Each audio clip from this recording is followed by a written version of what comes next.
Welcome to the Web Builder How-To video series, Social Networking Management. To set this up on your website, first go to Template.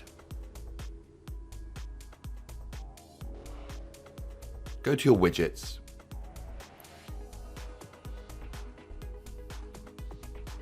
And select the Social Networking Links option and position it on your website. Then click Add.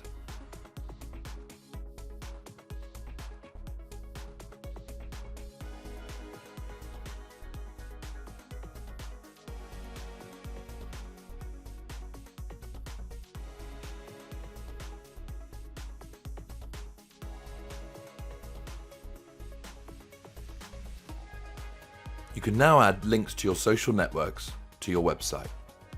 First, go back to your Control Panel's dashboard. Then click on the Social Networking Management button and start adding your links.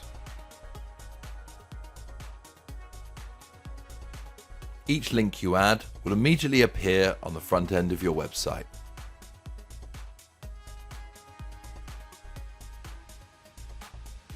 Thank you for watching.